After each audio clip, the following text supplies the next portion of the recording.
think we'll make a start on the basis we've got a lovely full house. I didn't realise this would be the hottest ticket in West Oxfordshire tonight, but thank you all for joining us for our landlord property seminar, focusing in specifically on West Oxfordshire. For those of you who've been before, it's going to be a similar format, but you'll note we've only got two businesses talking to you tonight because we're really keen to keep this within the 1 hour time frame. And for those of you who haven't been before, the format that we run is a 1 hour presentation. It is there to tempt you to think about some questions that you might want to speak to us about afterwards.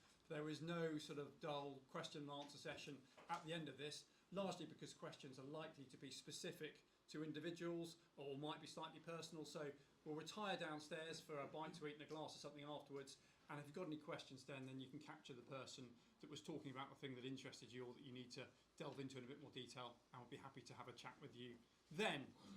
In terms of logistics, firstly, thank you for squeezing yourselves in. We normally have a few that don't turn up, but clearly everybody wanted to be here tonight, which I'm delighted but slightly embarrassed about. So thank you for squeezing yourselves in. In terms of fire alarms, it's a really old building. The fire alarm is an old handbell. If you hear that, it's not a drill, it's the real thing. Please make your way quickly outside on the way you came in, and we'll meet out there. If anyone needs the loo, it's down a couple of steps and up a couple of steps across the hallway. And when we go downstairs, there are a load more downstairs across the courtyard. But as I say today, an hour-long talk about our local property market and two businesses, Parker's, which is my business, which I own with my wife. Parker's, we've got two branches in Whitley and Ensham. There are other Parker's branches, but we are part of the Property Franchise Group, which as of a few weeks ago is now the second largest property group in the country, with some 910 offices, managing 153,000 residential lets and selling in excess of 28,000 properties a year. So although we're locally owned and operated, we've got the marketing team behind us and the legal team in terms of our tenancy and sales agreements behind us to make sure everything we do is absolutely compliant and correct. And Vanmark Financial Estate Planning are another local business, and they're going to talk to you today with some independent estate planning advice, which I hope makes a lot of sense to a lot of you here in the room today. Without further ado, this is what we're going to be covering: making buy-to-let compliant and profitable. And in a slight break from tradition, I'm going to kick off first and just give you a feel for what the local property market is doing in terms of both the sales and the lettings market, to give you some of the facts, figures and information, just so you've got an idea of what's happening. I'm then going to hand over to Simon, who's going to talk about estate planning before he hands back over to the Parker's team. And genuinely, we didn't plan this. I'd love my crystal ball to be this good, but those of you that are following the news will know that the third reading of the Renters Reform Bill was covered in the House of Commons yesterday, and so we are here and able to update you with exactly what's going on. There were some 200 amendments proposed yesterday. I'm not going to take you through all of those, but Joy will tell you what is going on with the Renters Reform Bill and a wider perspective of the latest compliance relating to the buy-to-let sector. She's then going to hand over to Katie, who's going to talk about some hints and tips for running a successful buy-to-let, and then a couple of opportunities should anybody be in the market for expanding their portfolio or a first property indeed. So let's have a look at the sales market to start with. For those of you that forgot to bring your binoculars, don't worry. You don't need to read the small detail. I will cover it and tell you what you need to see. We'll also send you a recording of this and the slides at some point next week as well, so that if you need any of the detail, you've got it. But this is the latest information from Rightmove. The red line is the sales market in Oxfordshire, so it's all OX postcodes, and it's showing the demand from tenants for looking to rent a property in Oxfordshire compared with the same time last year. And the key figure is it's about exactly the same as it was this time last year. The sales figure, which is the green line that oscillates far more, is the sales market. It's people looking to buy a property in Oxfordshire, and it's up 20% on this time last year, and I think that's only going to grow. The sales market last year was subdued, and for reasons I'll come on to, I think it's going to accelerate this year. So what's happening with the local market? You know, how long does it take to sell and buy a property? What's going on? Well, there's a website called Get Agent, which compares, it's a comparison site, but compares the performance of agents within a given local area. And in West Oxfordshire, the average time for parkers to agree a sale of a property is 6 weeks, which is the fastest of an agent locally, but to be fair, that does vary, and it's kind of how long is a piece of string. Some will sell in a couple of days, some might take several months. But more importantly, we are currently selling properties on average for 98.5% of the original asking price. That is the highest of any agent locally. The market leaders are selling for 97.3% of their original asking price. So there's a difference there of 1.2%. So are we valuing more accurately? Are we marketing better? Are we negotiating better? Combination of all three, don't know exactly, but we are getting 98.5% of the original asking price. In terms of a bit of context, in the southeast, the average house price is now 487,000 and a bit pounds. And over the last year, according to the Land Registry, property values have increased by 0.7%. But far more locally, in West Oxfordshire, slightly different picture.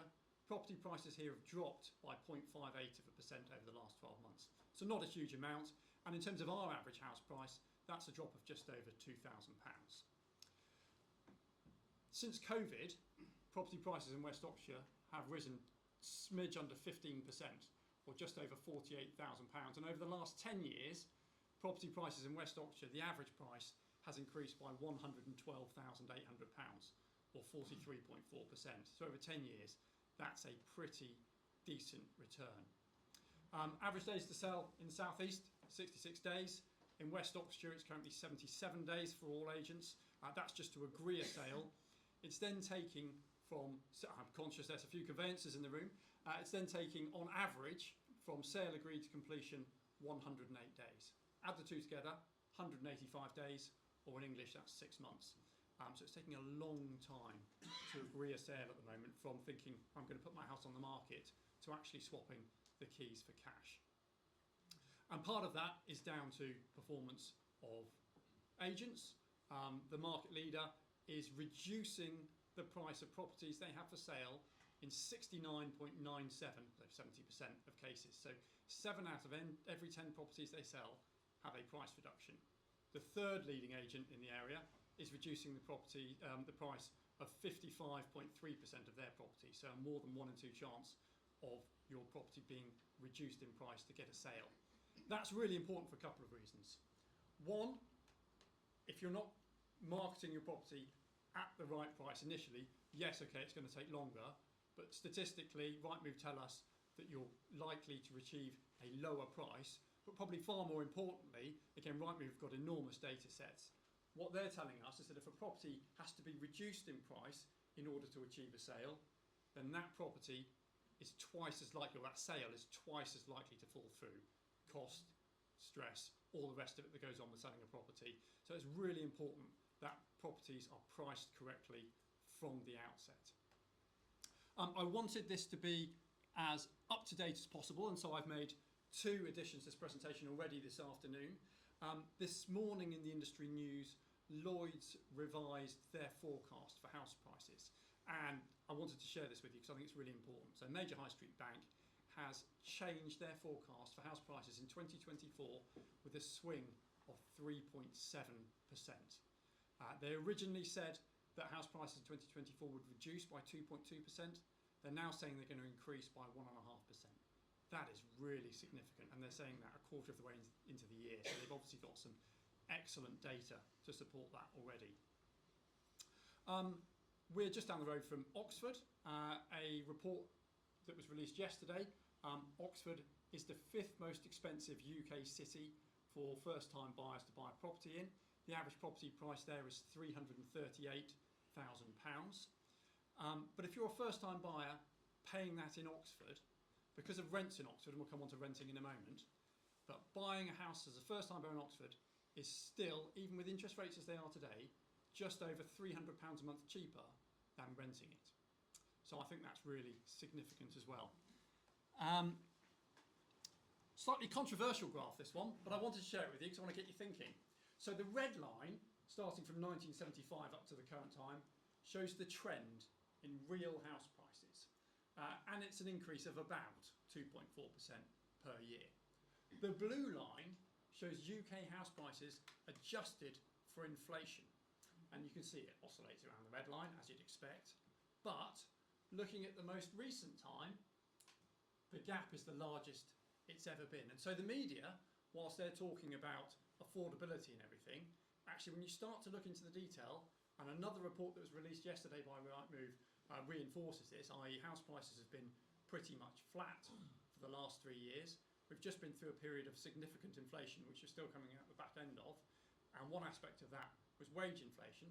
Flat house prices, wages increasing, suddenly affordability is increasing, and of course, as the Bank of England start to ease off their interest rates and then mortgage rates come down, I think the housing market this year is going to perform well, and I could see why Lloyds are saying, probably conservatively, a 1.5% increase in their house prices.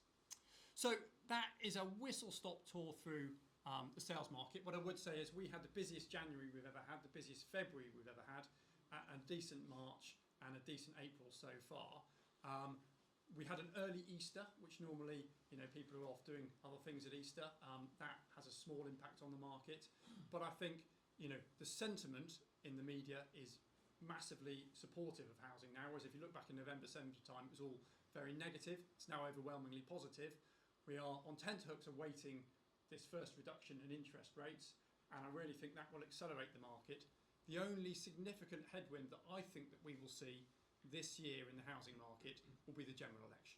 Now, we don't know when that is going to be exactly, and if it's in November, which is the most likely date that people are talking about at the moment, then that really won't impact the market that much until the beginning of next year. But usually that comes across as a sort of 4 to 6 week period where activity slows down a bit when a general election is called.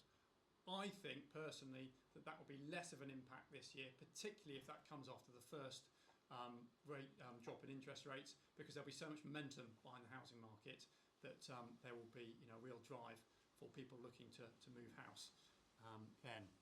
So looking at the lettings market, the blue line at the top is the average for the South East and the black line is the UK average. West Oxfordshire sits somewhere between the two. Our average rental price at the moment is £1,289. The average tenant in West Oxfordshire is spending 33.2% of their income on their rent. We do have a different housing mix here than we see more widely in the South East. Sorry, this is tricky to read. I appreciate that, you don't need to. I'll tell you the key things. Firstly, ignore 3-bed flats because there are very few of those in West Oxfordshire and the stats will be skewed by the very few that we do have. But 2 beds, particularly 2-bed flats, performing really well. 9.9% increase over the last 12 months.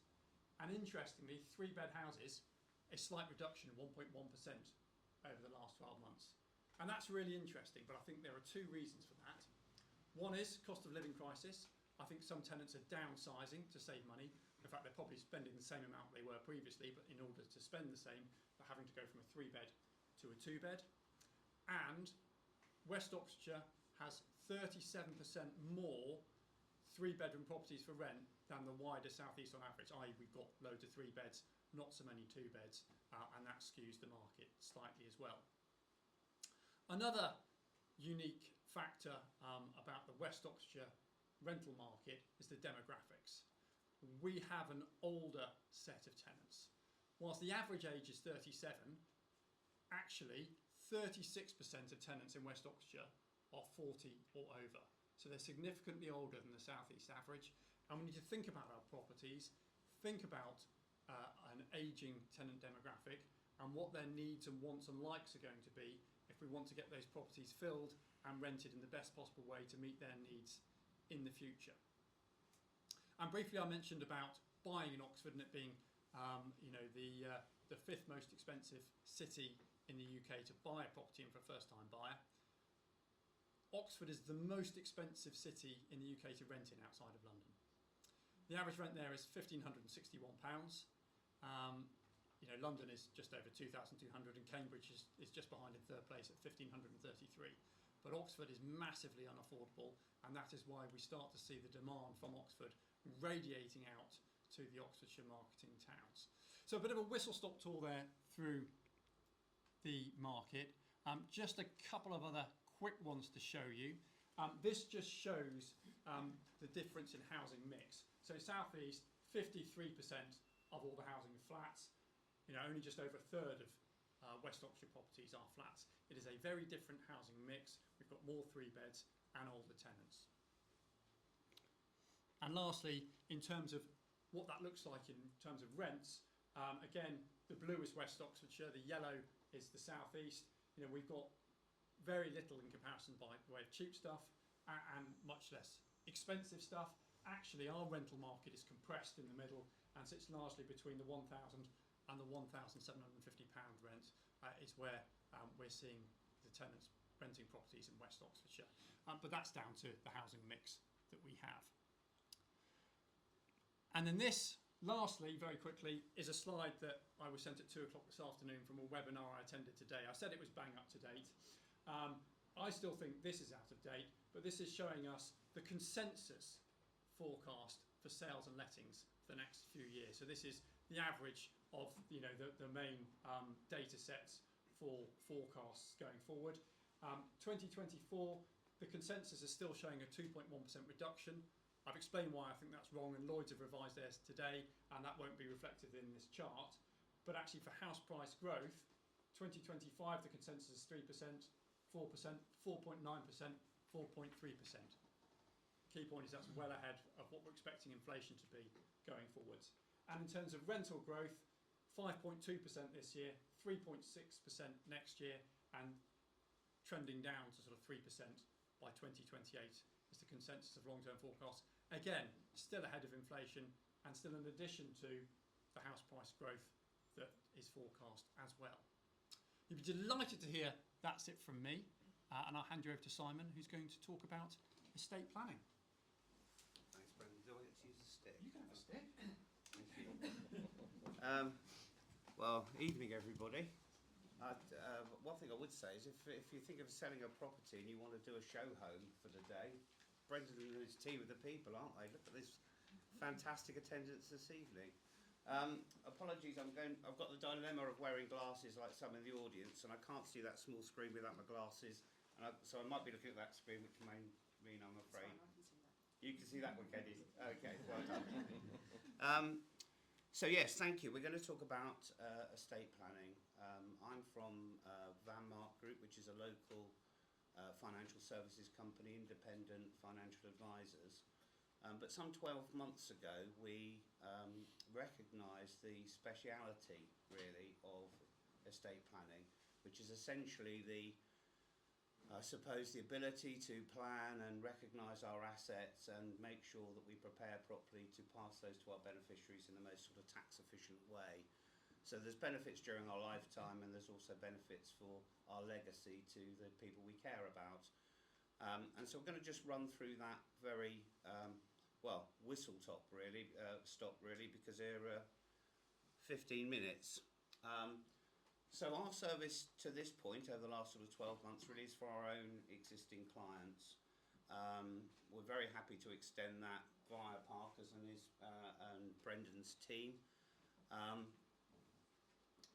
And it's really, with an audience such as this evening, I'm sure you've already taken, many of you've got advisors, many of you have taken big steps in this direction and considered this area already. And all I would like to hope is that there's a certain amount of information that you haven't had before, or perhaps members of your family that you've been thinking, well, I really hope they've done something about this. Maybe you've got some insights to have a chat with them about it. So it's things to consider, really, and they're born purely out of a lot of questions that I get regularly asked, and maybe what are the options available. Whoops, I've gone too far. How do I go back? So it's a mouse, so you need to be Oh, in I that see. top right hand corner. There you go. Yes, that was an instruction for a stupid person, wasn't it? It's a mouse. Thanks, Brendan. Just prior to that, the slide really said what forms our estate, and we know it's property, It's investments, it's our pensions, it's our life assurance, it's all our possessions really. And some of the things that can adversely affect the value of your estate are things like later life care. I was driving up here from the southwest this morning and listened to a Radio 4 programme, and there was a chap on there who'd formed a comparison website for care homes and that social care industry. He gets 1 million searches a month. So we know it's an issue, a real issue that people are considering. Relationship breakdowns, inheritance tax, often called the avoidable tax, but I don't think any of these things are perhaps totally avoidable. What we're talking about is some sort of mitigation, or at least having the foresight, if you like, to the information to ask the right sort of questions. Beneficiary nominations, incapacity. And I've put executors down there that somebody can adversely affect, and you'll perhaps be aware that an executor is the person that ultimately on your death will be charged with administering your estate, and they're often people that you've nominated, a trusted friend or a partner. But just give you an insight into the volumes of work that's involved with that and the responsibility that comes with it. Some of you in the room may have experienced that. And I think it's something you really want to consider with care, both from your own point of view, but actually the person you're asking to do the work. Oh, I'm pressing the wrong side. No? What? Sorry, Brendan. What am I not pressing? Just need to keep it in that top right box. There you go. Oh, I see. I've Do you moved need to go it. back?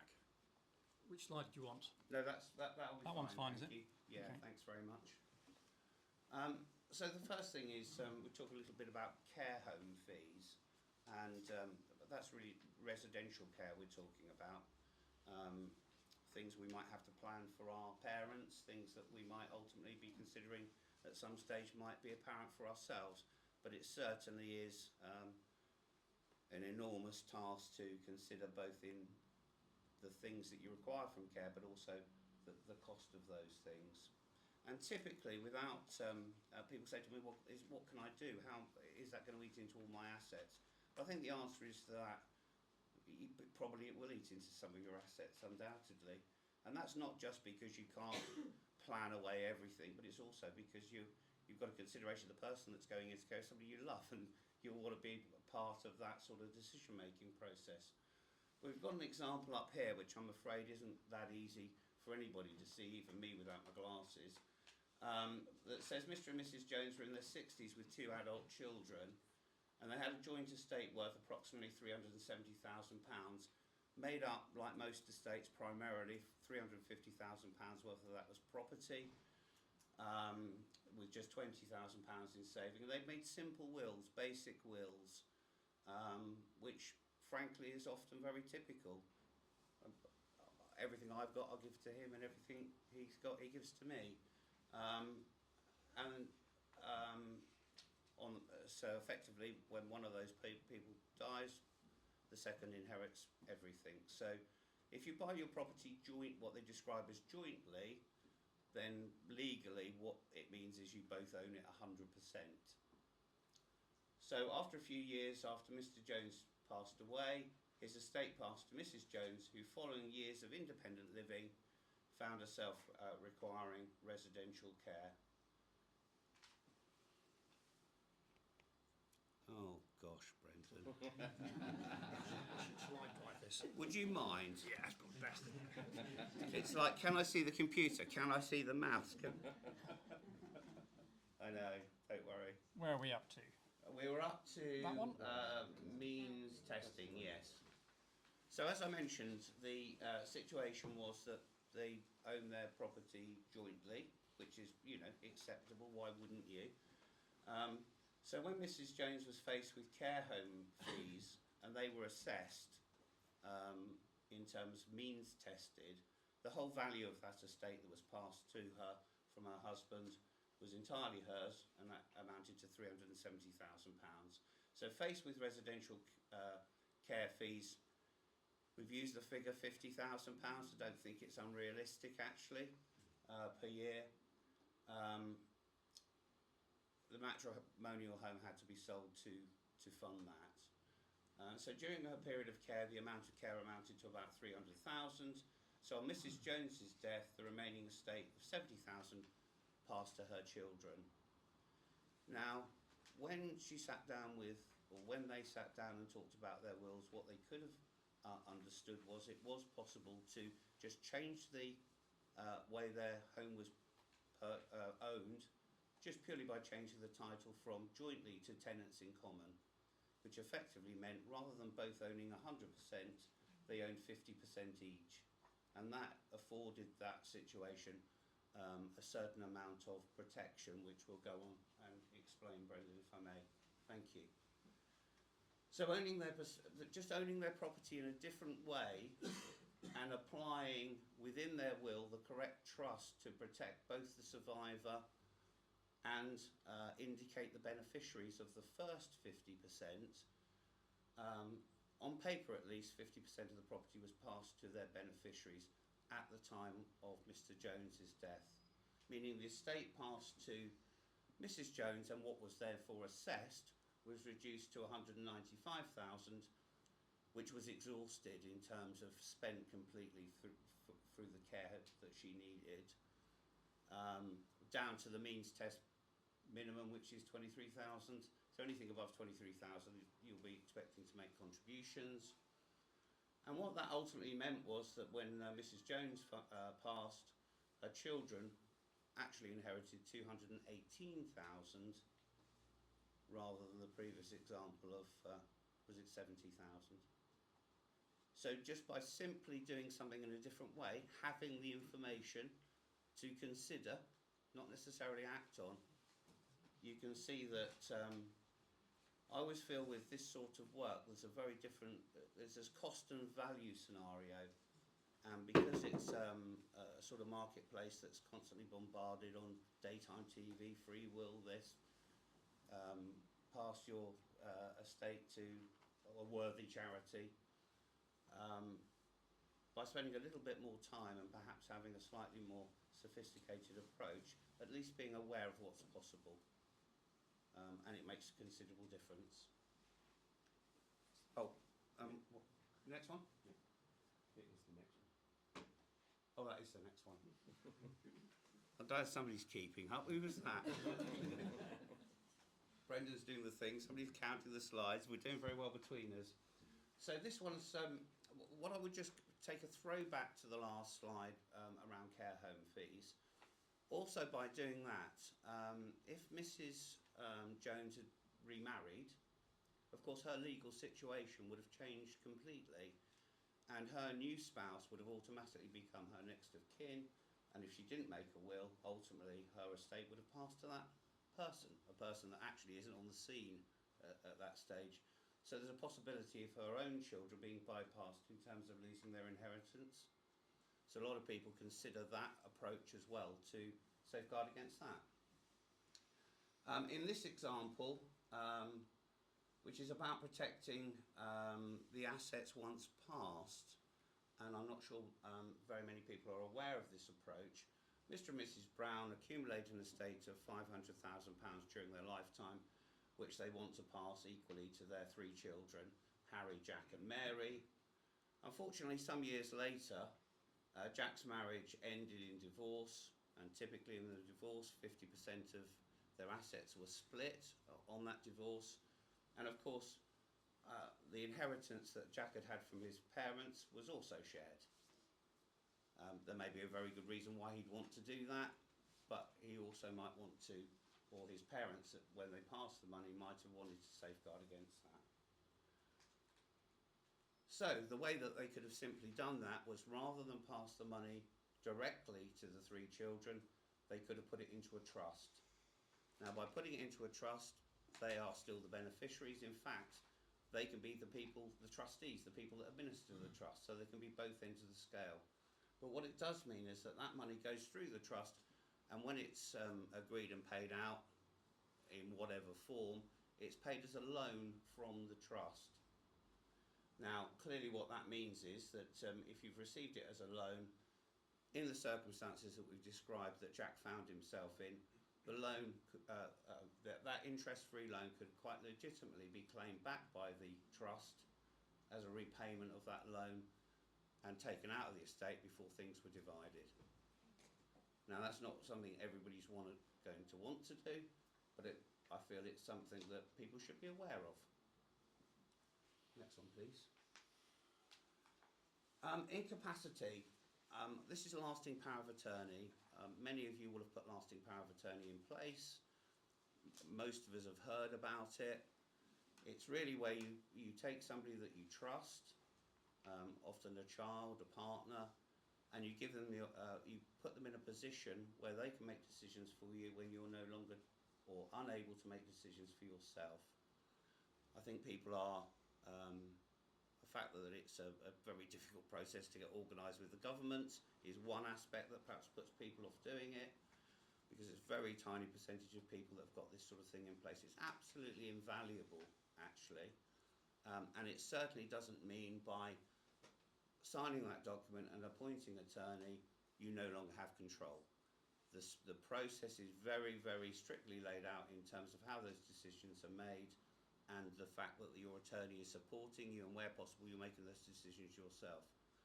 But if you found yourself visiting our website, there's a very good film on there of describing what happens to a wife after her husband has had an accident, the trauma and such a difficult situation, the difficulty she had with dealing with their finances without his ability to participate was absolutely heart-rending, really. So definitely something worth considering. It can be for your personal finances, it can be for your health, or it can be for both. And it can also cover your business separately from your personal if you'd like it to.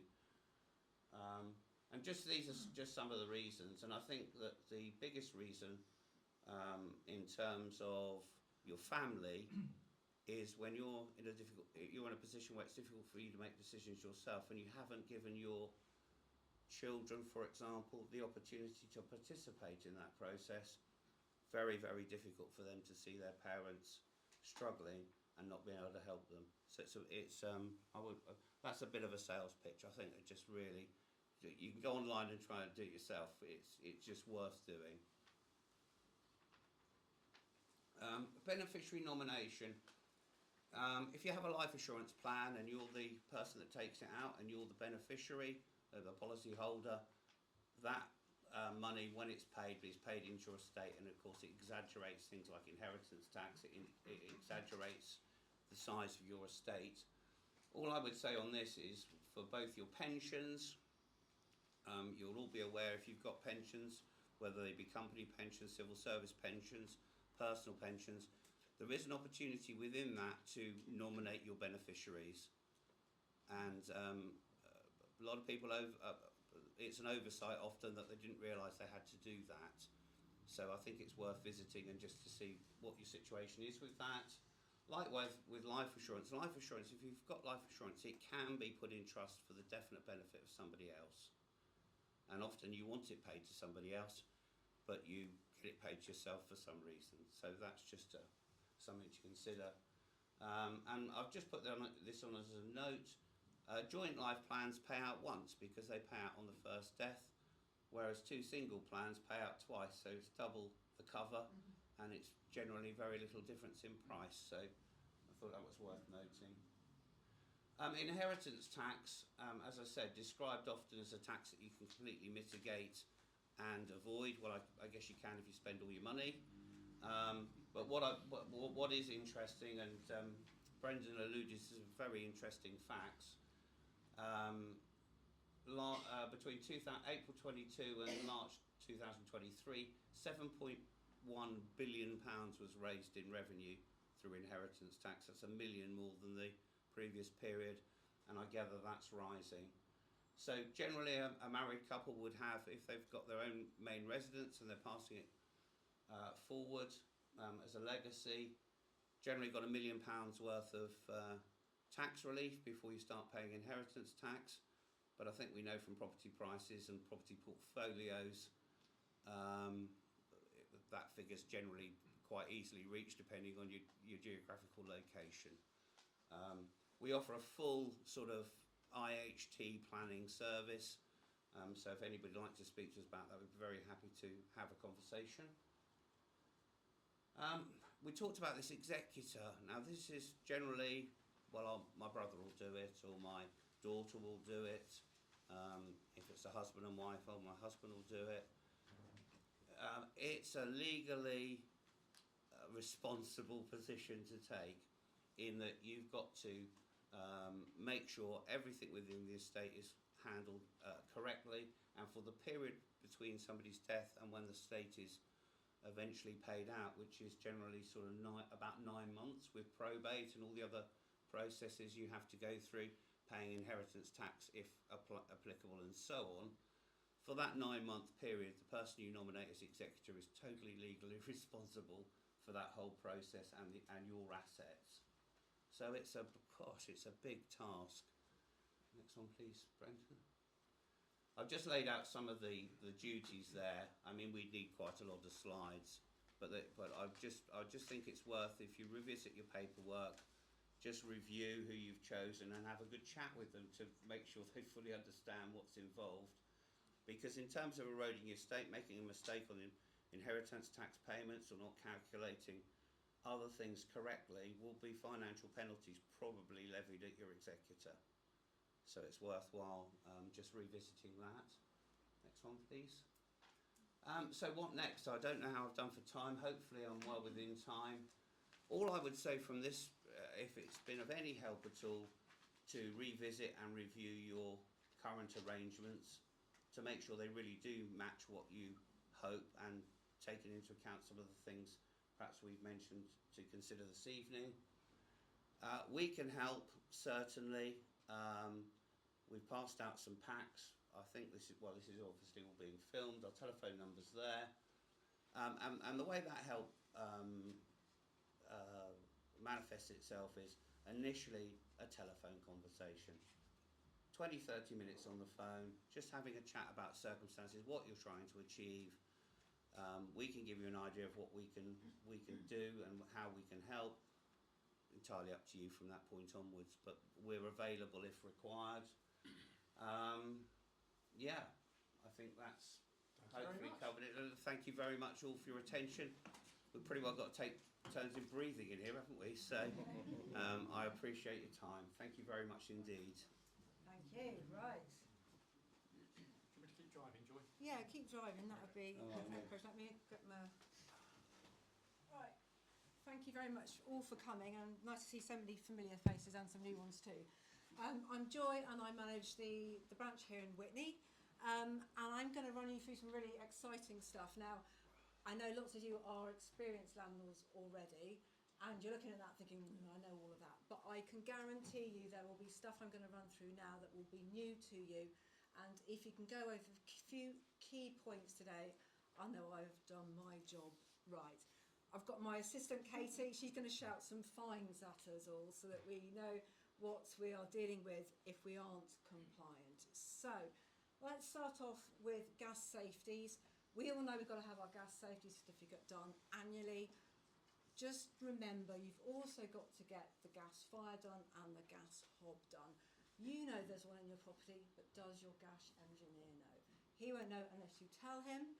So make sure you do, because if you're not compliant on your gas safety, £6,000 per breach. £6,000 per breach. Electrical installation condition reports. The law changed in 2020. You had to have your EICR in place. Many landlords started getting themselves sorted out and got their work done in 2019. EICRs are valid for 5 years, so the more astute amongst you will know that we're actually coming up for the first round of renewals of EICRs. There was a huge bottleneck of trying to get all these properties in the whole of the country done within a short window.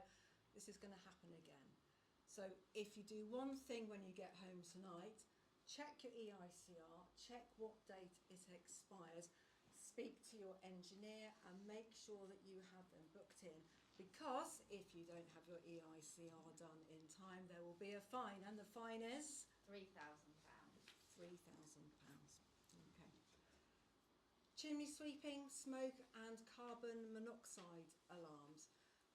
If you have a chimney in your rental property, the law has changed, so you need to be aware that you as a landlord need to make sure that the chimney is not only swept prior to the tenancy starting, you need to look after it once they have moved in.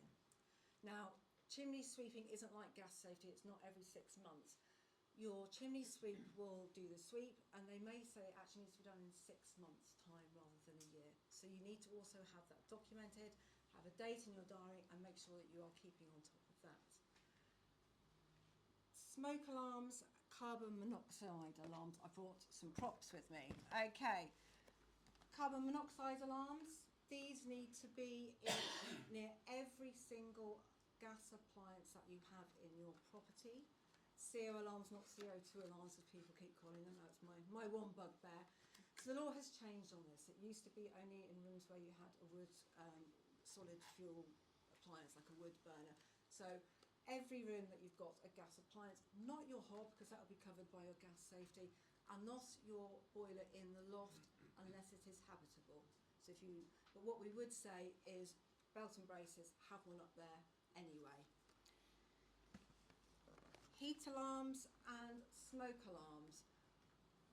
Don't get fooled. A heat alarm is not a smoke alarm. You might find your electrician has put a heat alarm in a kitchen because your tenant's always burning the toast. That's not a smoke alarm. It will not be compliant. You need to have a smoke alarm on every floor of the property, and if you have a building regs telling you that you need 3 smoke alarms on a floor of a property, building regs takes precedence. So the minimum you require is what is the law for smoke alarms, that's one on each floor. But if building regs say you need more, you need more. And the fine on that, Joy, is £5,000 per breach. So if you've got a standard 2-storey property and you're missing your 2 smoke alarms and you're missing your 1 carbon alarm, before you know it, you reach a £15,000 fine. There you go. And expiry dates. Oh, expiry dates. I always forget expiry dates, and I should know better. So, in your property, on your heat alarm, your smoke alarm, we will have an expiry date on there.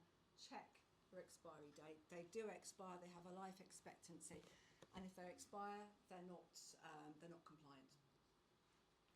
Right. This is my driving licence, and this is my passport. It's expired, but that's okay. Still works. This says that I can drive in the UK. This says that I can rent a property in the UK. Most British people who are renting do not know that they need to prove they have the right to rent in the UK. It's not an ID thing, it is proving that you are British. Now, if you have a tenant from overseas, most overseas tenants know that they need to have a copy of their passport and also a government share code. They'll come to you with that, and then you need to make sure that you're compliant. Now, these share codes will give a right to rent in the UK. Sometimes they will be permanent right to reside, sometimes they will be time limited. So if you're managing your own tenancy, you need to ensure that you know when that expiry is. You need to have that documented. Now, if the right to rent runs out mid-tenancy term, that's actually okay. The government assumes that the right to reside will be renewed, so you can actually have a tenancy that runs longer than the period that they are allowed in the country, but you need to make sure that you have that documented and you do the correct checks. Everyone over the age of 18 needs to be covered, so you need to have the right to rent current for everyone over the age of 18, including, say, students who are permitted occupiers. They come back and forth. And if you have tenants who have been there a long time, their children have grown up, you need to make sure that when they turn 18, that you have their right to rent. And it may surprise you know there is also a fine if you are not compliant. Katie, what is the fine? That is £10,000 per occupant. Okay. EPCs, Energy Performance Certificates. There was a big push a number of years ago that the minimum rating was going to be a C. that has been pushed into the long grass. I think the powers that be realised it just wasn't practical. It's a bit combined in the Renters Reform Bill, and we'll look at that in a minute. It is still going to come in, it's just been pushed down the long grass. So what we are saying to you now is think about your properties. If you know it's not going to meet a C rating, now is the time to do something about it. If you know you've got large works, complete windows, new boilers, stagger it, speak to your builder and make it more tax efficient by spreading it out over the next couple of tax years, because this will be law, we just don't know exactly when. Is there a fine for that one? Of course. Oh. And the fine on that one is £5,000. £5,000. Finally, I just want to have a quick word on security deposits. Honestly, you would be surprised how many landlords we still speak to today who hold more than 5 weeks' rent as a security deposit and do not hold the deposit in a government-approved scheme. That is so important, because apart from being against the law, there is an even bigger fine. What is the fine? So the fine on that is anything between 1 and 3 times your deposit plus the original deposit amount. Okay, really, really serious. What I wanted to mention whilst talking about deposits as well is that you might see on Rightmove some properties in Witney being advertised as zero deposits available or some sort of schemes. If you don't mind, I'm just going to ask Katie to give us a little brief insight into this, because it's really important, I think, that we know what that means, because we are seeing it quite a lot at the moment. So they're sold as membership packages, and it's where the tenant doesn't pay a traditional deposit. So they pay a certain fee, around £56 a month, to be a member of this package, and that will indemnify the landlord for up to 7 weeks deposit. But that tenant will pay that sum for every month that they live at that property. So if they live there for 3 years, they pay £56 every month for the whole time. And then when the tenant leaves, if there is damage caused, the landlord has to front fixing that damage so you can get the next tenant in and get that all sorted, and then claim against the insurance policy. So not only is the landlord out for the money that he's had to put in to rectify that problem, he's also then had to faff about doing all of the evidence, sending that off for a claim, and that tenant has spent £56 for the entirety of the time they've lived there and not got anything back. On average, a tenant will receive about 80% of their deposit back, so that's completely lost money for the tenant. And there are quite a lot of situations where the landlords don't understand it and perhaps didn't actually ask for that to be in place, and these tenants have been paying it for all that time. Thanks, Katie. Okay. I can't see you, Sunny, sorry. I can't drive now. Oh, there you go. Okay, Yeah. yeah. Here's the most, the big news stuff. Okay, the Renters Reform Bill. It is the most significant piece of legislation for private renters and landlords in the last 30 years. Big news, we all know what's going on at the moment. There was a big committee stage, lots of interesting changes made, and actually, from the way we see it, some positive changes. The government have actually listened to landlords, and some of the initial ideas, which just were an absolute nonsense to us, quite obviously, they've listened to those. We are expecting it to come into fruition. It was a manifesto pledged by the Conservatives, and they have repeatedly said it is going to be the law before the next election, so possibly November. With that in mind, what we anticipate is there's going to be a big push to get it through. If it does come through, it's probably going to be a staggered approach, because structures like the courts, which are needed to put elements of this into place, just aren't there. They are not going to be able to deal with it.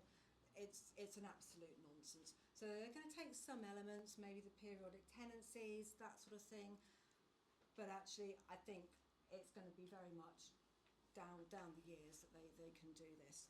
So a quick look at where we are with the different elements. The first of which is, yes, and I think the next two, because I'm conscious of time, so I'll flip through that. And we're on to here. There we go. So, Section 21's no fault evictions I mean, do we go a day past without hearing that in the news? At the moment, if you need to get your property back, you issue a Section 21 notice, you go online, it's nice and simple.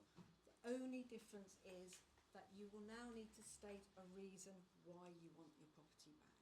So if you plan to move back in the property yourself, if a family member is moving in, your tenant is in rent arrears, or there's antisocial behaviour, you will be able to get your property back. The difference is that you will need to go to court to do so. So you'll need to issue Section 8, you need to state the grounds, you need to sit in front of the judge and tell them the reason why. Just wanted to quickly mention on rent arrears, the big pro for this is that at the moment, if you needed to go to court, your tenant would need to be 2 months in arrears at the time of going to court. The change is that going forward, they'll need to be 2 months in arrears, but at any point in the last 3 years, if they've been 3 times in arrears, that will be enough to get you possession. And that's really significant for those who have been to court. They'll know how important that is. Tenancies are going to be periodic. So one of the big changes that was just brought in the committee stage, they realised that I was going to create short-term lets. It was absolute madness. They're going to have a minimum of 4 months, after which 2 months is going to be notice can be given, and after that it will become periodic. That's really significant. Student lets are going to be slightly different. I'm not going to cover that now, but if you do have student lets, I can certainly help you on that. Rents, you will be able to increase rents. The difference is that you won't be able to put a rent clause in the tenancy agreement saying that the rent will go up, say 10% annually. That will not be possible. But what you will be able to do is go to your tenant with evidence of market value.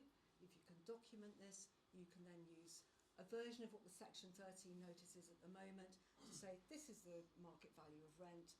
I'm going to put your rent up to what market value is. Pets, we get asked about this an awful lot. Most tenants do have pets. We even have a pet with us today because they're part of our lives. So actually, if you don't have pets in your property, you are excluding a big chunk of your tenant pool. However, what you need to do is consider it. If you're asked for it, 42 days you have to make a decision by. But the big pro on this one is actually tenants will now need to take out insurance. They will need to provide evidence of having pet insurance in place. So in some ways, it's actually a good thing, better than working with deposits. Bans on renting with families, with children and people on benefits. This is actually pretty much in place at the moment anyway, but what I would say to you is if you have a mortgage, you have insurance, or you have rent and legal protection, there may well be a clause in there that prevents you or excludes you from making a claim if you are renting to tenants on benefits. Check your mortgage or your insurance so that you are mitigated for that going forward, and raise that with them. The final couple of points are about the new property ombudsman. All landlords, irrespective of the fact of whether they are with an agent or not, will need to be with an ombudsman. The ombudsman will have powers to issue fines and banning orders, and this sort of links on a little bit to the new property portal. So this is going to be considered to be a front door, and it's a portal to help landlords and tenants, a front door for landlords to understand and demonstrate their compliance. So you will need to register, it will be compulsory to do so. You need to put all your information onto there, all your certification. On there will also say if there's any banning orders against you, how many properties you have. Tenants will be able to access this information. So for example, if they're going to rent 66 High Street, they'll be able to go on and see what standard that accommodation is, what that landlord is like. What's really interesting is that local authorities will have access to this as well. And when we look at all the compliance that we've got to have in place, they'll be using this to target landlords, fill their coffers and enforce fines. So do bear that in mind whilst you're running your portfolio. The government has got a real push towards improving standards of housing.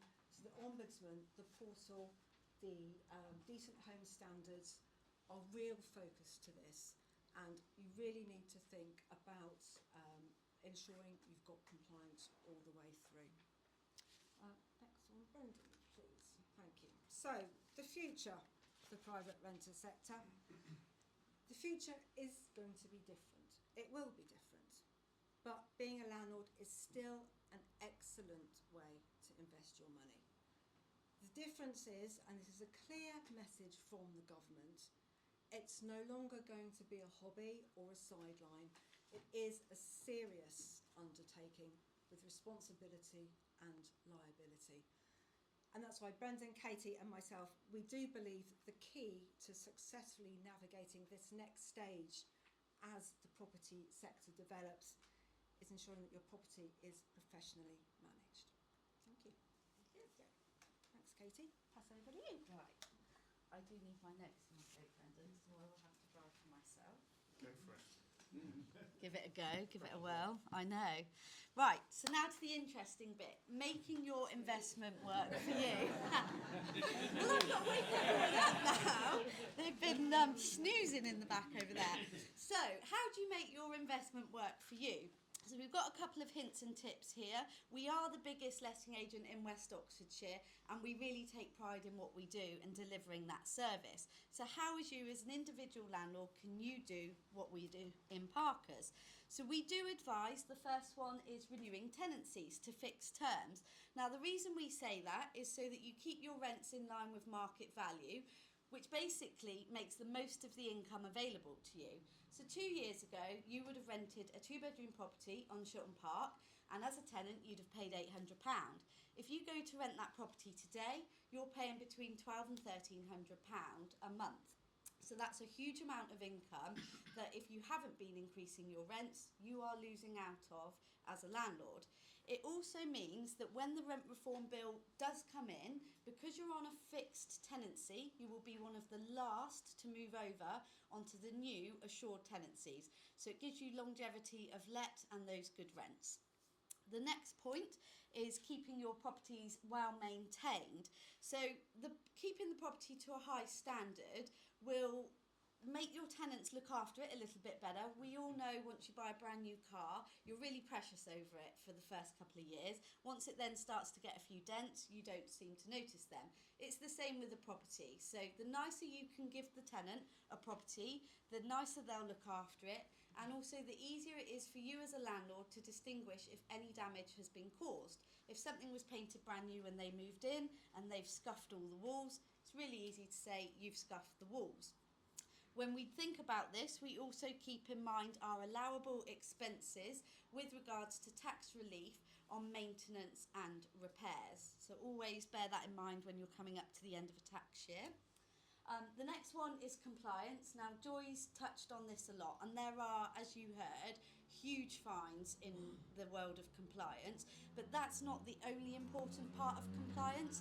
So if you found yourself needing to sell the property and you hadn't kept up to date with your compliance and you hadn't issued your gas safety to your tenant, or you didn't have an EPC in place, you wouldn't be able to serve your tenant notice because you were non-compliant. So you then have to go right back to the beginning, get compliant again, and then serve your 2 months notice.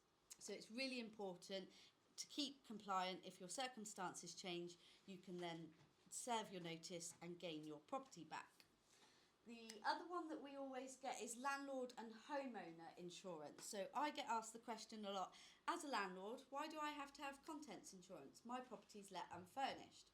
It is let unfurnished, but there are still things in there that you will own. So your fixtures and fittings, your carpets, your kitchens, your bathroom suites will all be owned by you. And if you don't have the right landlord insurance in place and your tenant, say, happened to trip over the carpet and wanted to make a claim, you could find yourself in tricky water. So it's really important that you have landlord insurance in place. If your situation then changes and you find the property empty, possibly you're selling it, You then need to speak to your insurers about changing your policy, because once the property is empty and for sale, you are no longer a landlord, you are a homeowner. So you need to switch your insurance over from landlord to homeowner. And you also should check the small print, because a lot of the insurers will have a void property small print in there, which means that if the property is empty for 4 weeks or more, you will be required to carry out and record a void property check. And if you don't do this and you get a burst pipe and you have to claim on the insurance, you could find yourself in tricky water on that one. The next point is rent and legal protection. So we've had a huge uptake over the last 6 months on our rent and legal protection policy. We do this in line with Goodlord, who carry out our tenant referencing. It costs £36 a month and it is a tax deductible cost. Now, as it says, it covers your legal costs, it covers rent arrears, and unusually, this policy covers 75% of your rent for 2 months at the end when you have your property back, whilst you're making the property back into good condition and doing works. So we had a tenant, we had a landlord who had this policy in place for a long time, and he found himself in an unfortunate situation last year. His tenants had lived there for 4 years. They split up, Mrs. left, and Mr. found himself unable to rehouse himself because of the huge increase in rents in the current market. He went to the council. The council said, we can't house you until you're homeless. You're not homeless until you go through and are served a Section 21, go through the entire court process, and a bailiff is at your door turfing you out. That's when you're homeless, and that's when we can help you. So Joy and I did all the paperwork with the rent and legal guys and went to court for this landlord at the beginning of the year. We got vacant possession. We then had handymen, decorators, carpet fitters in there doing the property back up so we could relet it at the new rental value. And then the landlord was absolutely delighted because he's always paid his £36 a month. The entirety of his legal costs were covered. The entirety of his 6 months rent arrears was covered. He got 75% for 6 weeks whilst we did the property up, and it cost him just his monthly fee, no other cost at the end there. So he was delighted. It is something that we really, from first-hand experience, truly believe in, and we think it completely pays dividends in the current market that we're in with the rents as high as they are. The next one we have is mould visits. So at the end of last year, we wrote to all of our landlords on our books recommending that mould-specific management visits were carried out. Now, as you heard Joy say, the government are tightening their belts with regards to property condition and the stance taken on mould issues. They have stipulated that landlords must take a proactive approach to the identification and tackling of mould. It is no longer acceptable to brush it off as a tenant lifestyle. The lack of compliance, it will shock you that there's a fine, and that fine is £30,000. So at the beginning of this quarter of the year, our property management team, all in-house in Witney, carried an astonishing 220 management visits. And they were shocked with which properties had issues and what the issues were. We took lots of time to educate our tenants on how to heat a property professionally, how to ventilate it, how you use trickle vents, how you if you've got a double lock on your window, how you use the first lock to air a property in the morning. We've carried out lots of remedial works, so we now fit humidity controlled extractor fans. So the way that we live in our houses now from the cost of living crisis is very different to how they were first built. So there are a lot of mould issues, and we no longer use the extractor fans that when you pull the bathroom pull cord they come on, when you turn your light off they go off, because there's too much humidity in the room. So you fit humidity controlled extractor fans, pacifier vents, you have the gutters cleared, but most importantly, we were educating these tenants and helping them. No tenant wants to live in a property with mould. They don't do it on purpose, they just need help with the education on what to do. And the most important part of all of this is that these landlords can now prove that they have taken a proactive approach to the issues that arise at the property, and hopefully are way out the way of that fine coming. So That being said, we do, if done correctly, we do believe that investing in property is the best thing to do, and you are getting really good returns. So on your seats, you'll have a leaflet with a few investment opportunities that we currently have, both through our Witney office and our Ensham office. And I've just got a couple of examples here to show you the yields that you could be receiving. So Dove House Close is a 2-bed in Ensham, 2-bedroom house with a garage, parking in front of the garage and a lovely little garden. So the market value of that property is £275,000. The rental value of that is a whopping £1,250 a month, which is giving you a yield of 5.5%. On the other scale, we've got a flat in Marriott's Walk in Witney. So this is market valued at £240,000, and this currently rents at £1,300, which is giving an amazing yield of 6.5%. So there's plenty of other examples in the leaflet that you've got. All of the Parkers team will be here at the end. If there's anybody that has any questions or would like to discuss any of it, please do grab one of the team and they'll be happy to help you. So, on the back of my sales experience, I worked really closely with a client about 5 years ago who was looking to start her buy-to-let journey. We viewed properties together, I helped to negotiate the purchases for her, I went on the viewings with her, we refurbished the properties, we marketed the properties and we got tenants in. Now 4 to 5 years on, she has a portfolio of 7 lovely 2-bedroom properties in Abingdon. So at Parkers, with that in mind, we put together an investor acquisition and divesting package. Again, you should have a leaflet on your seat about this. If you don't, do let us know and we can get one over to you.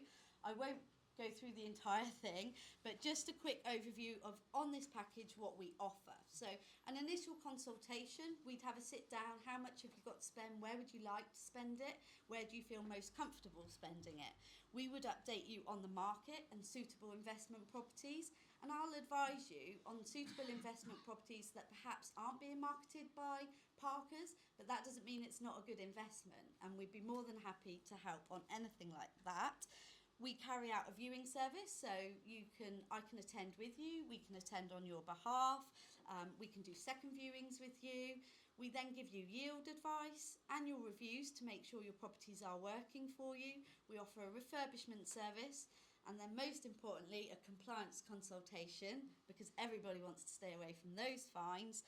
And then we do look at expenditure management for you. So if 1 year you've had a big kitchen put in and you're at the very end of your tax threshold, then we'll look at perhaps doing the decoration towards the next tax year. As I say, you've got the leaflet on your seats there, and we'd be more than happy to have a chat with you if you need anything further on that. And you'll be glad to hear that is the end of our talk. So hopefully you found some really good nuggets in there. As I say, the whole team are downstairs. They're welcome any questions that you've got. We're all wearing name badges. Hopefully you know myself, Joy and Brendan. And we'll all pop downstairs now for a lovely glass of Prosecco and some nibbles. Thank you.